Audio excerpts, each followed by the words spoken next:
Banyak orang hari ini menyerah dalam menemukan cinta, kepuasan, atau kebahagiaan.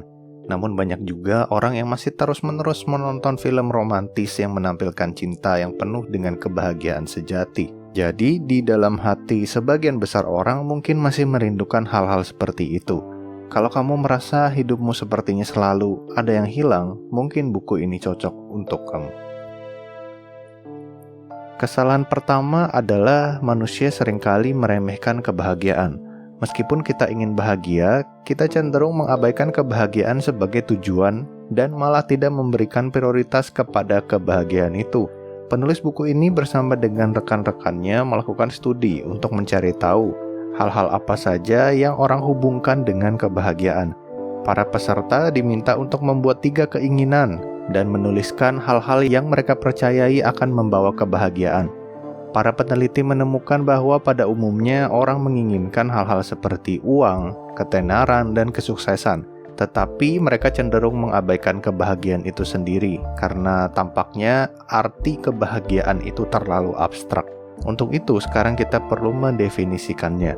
Tanyakan pada diri sendiri apa emosi yang kita hubungkan dengan kebahagiaan. Cobalah ingat kembali momen-momen yang membuat kita bahagia.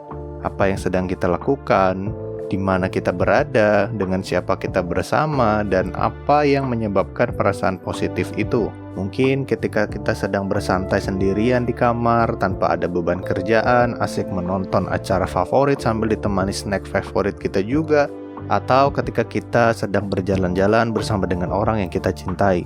Dengan cara ini kita akan memiliki gambaran yang lebih jelas tentang hal-hal yang harus kita fokuskan dalam hidup ini, sehingga akan membawa kebahagiaan lebih banyak. Tanyakan pada diri kita sendiri, pernahkah kita selalu ingin lebih unggul daripada orang lain? Pokoknya mobil kita harus lebih baru, rumah kita harus lebih mewah, dan sebagainya. Satu hal yang banyak orang pelajari dalam hidup adalah bahwa merasa lebih unggul dari orang lain tidak menghasilkan kebahagiaan. Namun di zaman sekarang masih aja ada orang yang terus berusaha mengejar keunggulan, bahkan menjadikannya tujuan, dan akhirnya mengejarnya dengan tidak bahagia untuk sisa hidup mereka. Untuk merasa lebih unggul artinya kita harus membandingkan diri kita dengan orang lain, namun perbandingan seperti ini malah dapat menimbulkan perasaan tidak puas, cemas, dan selalu merasa kurang. Membanding-bandingkan diri sendiri dengan orang lain juga seringkali tidak realistis, karena semua orang memiliki starting point yang berbeda, latar belakang yang berbeda, hingga privilege yang berbeda juga. Kita juga seringkali tidak melihat kalau ada sisi lain dari kehidupan seseorang, seperti kesulitan dan tantangan apa yang selama ini mereka hadapi. Ditambah lagi, membanding-bandingkan diri dapat memicu persaingan yang tidak sehat.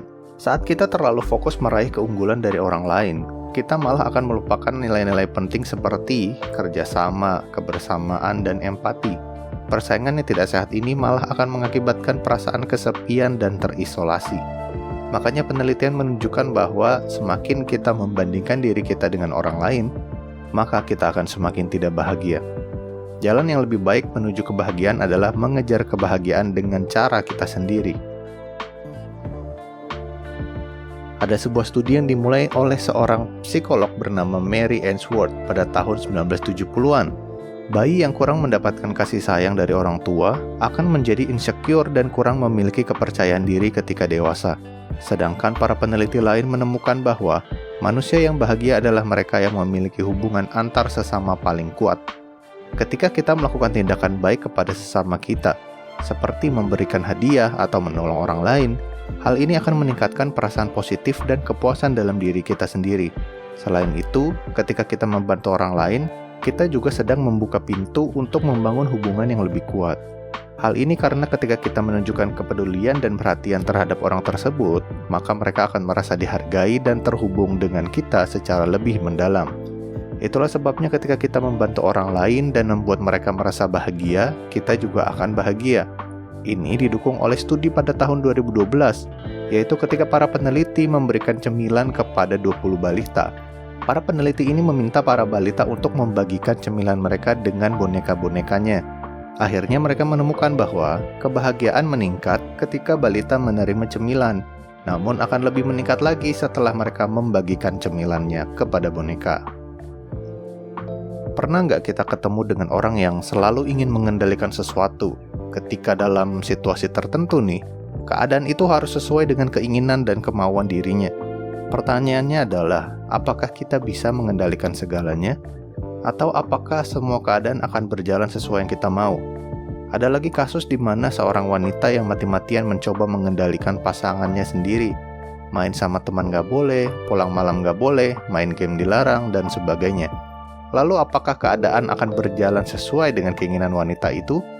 Sayangnya banyak realita yang kita lihat bahwa pasangan seperti itu tidak bahagia. Si pria akan merasa terkekang dan kebanyakan berakhir dengan perselingkuhan. Sedangkan si wanita akan merasa stres karena pasangannya tidak pernah bisa diatur. Jangan mengaitkan kebahagiaan kita sendiri pada faktor eksternal yang tidak akan bisa kita kontrol. Lebih baik kita fokus mengontrol faktor internal kita seperti pemikiran dan perasaan kita. Ini akan membantu kita berhenti menyalahkan segala situasi yang tidak terkontrol. Kita juga dapat memilih untuk tidak berada di dalam situasi di mana kita tidak bahagia daripada jatuh ke dalam depresi. Pernah nggak kita menerima hadiah dari seseorang, tapi kemudian kita malah merasa curiga bahwa hadiah itu diberikan dengan motif tertentu? Pada dasarnya kita semua punya kecenderungan untuk selalu takut dikhianati oleh orang lain. Hal ini sebenarnya baik untuk kita, karena dengan memiliki perasaan seperti ini, kita akan terbantu untuk bertahan hidup dan melindungi diri. Tapi kalau kita ingin hidup lebih bahagia, yang terbaik adalah belajar untuk menjadi orang yang bisa memahami dan memaafkan. Kalau kita pernah dikhianati, jangan terus meratapi kebahagiaan yang hilang. Sebaliknya, cobalah untuk mengurangi rasa sakitnya dengan memahami sisi lain dari orang itu. Cobalah untuk melihat dari sudut pandang dia, dan sedikit banyak kita pelan-pelan akan mengerti motivasinya. Memahami adalah kunci untuk memaafkan. Sedangkan memaafkan adalah satu hal yang akan membuat kita bahagia. Memaafkan bukan berarti kita harus kembali percaya, tetapi yang penting adalah untuk melepaskan kebencian dan kemarahan, lalu lanjutkan hidup kita.